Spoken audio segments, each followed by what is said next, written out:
तो नए धर्मांतरण कानून का जो पहला केस है वो रजिस्टर हो चुका है, लेकिन इसमें क्या क्या बातें सामने आई हैं और कैसे ये पहला केस दर्ज हुआ, जरा ग्राफिक्स के जरिए उसके बारे में आपको बताते हैं।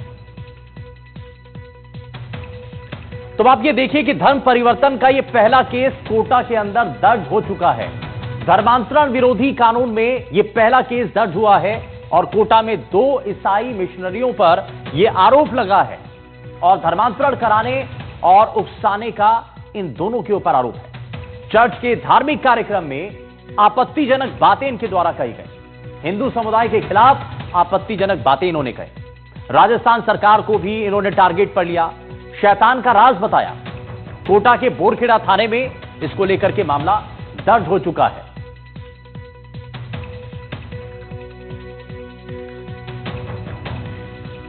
और जोधपुर में दोनों नगर निगमों को एक करने की प्रक्रिया जारी है, जहां गहलोत सरकार के समय के फैसले को पलटते हुए दोनों को एक किया जा रहा है। वहीं दोनों महापौर का कार्यकाल खत्म होने के बाद आयुक्त यहां की कमान संभाल रही हैं और इस सब के बीच संभागीय आयुक्त ने एक ऐसा हैरान करने वाला आदेश जारी किया कि पूर्व मेयर समेत हर कोई दंग रह गया। निगम उत्तर की पूर्व महापौर कुंती देवड़ा को 65 आइटम्स की लंबी चौड़ी लिस्ट थमा दी गई और कहा गया कि सब कुछ वापस जमा कर। इस लिस्ट में टिश्यू पेपर रोल, झाड़ने वाला कपड़ा, चाय छानने की छलनी, स्टील के ग्लास, चम्मच, दूध का जग, थर्मस, दीवार पर टंगी महापुरुषों की तस्वीरें तक, फोटो फ्रेम, पर्दे, sofa set, centre table, induction जैसे बड़े सामान और एप्पल आईपैड तक शामिल है। यानी कि नगर निगम का जो है कार्यकाल समाप्त होने के साथ ही डीएलबी तरफ से जो है महापौरों से कुछ सामग्री मांगी गई है। सबसे बड़ी विचित्र बात यह है कि उसमें से टिश्यू पेपर जैसे भी सामान मांगे गए। 92 आइटम, कितने 65 आइटम मांगे आपसे? जी।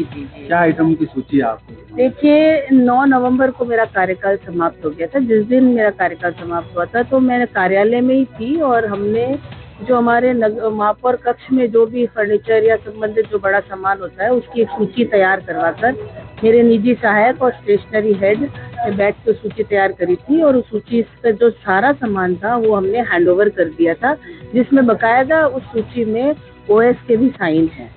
तो उसके बाद में मैंने उनसे कहा था कि मुझे सभी सेक्शन से नो ड्यूज एनओसी जो है वो दे दी जाए, लेकिन उनका ये कहना था कि मैडम अभी कुछ सामान घर पर भी है। तो मैंने कहा उसकी सूची आप मुझे दे दें ताकि हम वो सामान भी आपको दे दें, जिसमें मुख्य रूप से कंप्यूटर टेबल, फर्नीचर और ये चीज़ें होती है, 2-5 चीज़ें जो होती है।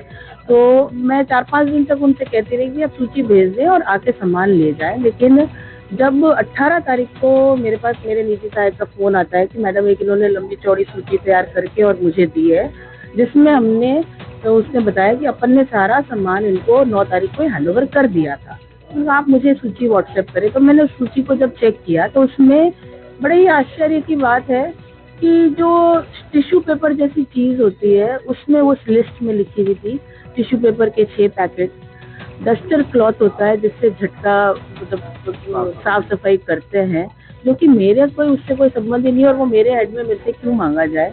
बड़े ही आश्चर्य की बात है, 92 पीसेज एप्पल आईपैड जो हमने बजट में हमने पार्षदों को दिए थे, उस सूची को भी उन सभी 92 पीसेज का जवाब मेरे से मांगा गया, जबकि हमने उसको बोर्ड में एक प्रस्ताव पास करके एज अ गिफ्ट दिया था सभी पार्षदों को, जिन्हें उन्हें वापस नहीं करना है। तो जिस तरीके का भेदभाव उत्तर और दक्षिण के साथ किया गया उसमें सबसे ज्यादा नुकसान नगर निगम उत्तर को हुआ। हमारे पार्षदों के विकास कार्य रोके गए, कई परेशानियों को झेलना पड़ा हमें। चाहे पट्टों की बात करें तो हमारे पास एक भी आरएएस नहीं था जो हमारे पट्टे दे सके। हमारे एक्शन इंजीनियरिंग शाखा को चार्ज दिया गया जिन्होंने बखूबी कार्य नहीं किया, जिससे आम जनता को परेशानी हुई।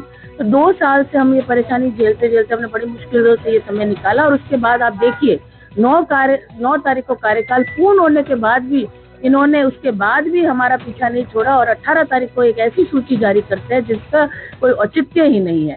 तो मैं ये कहना चाहूंगी कि इस तरीके का भेदभाव हम सहन नहीं करेंगे।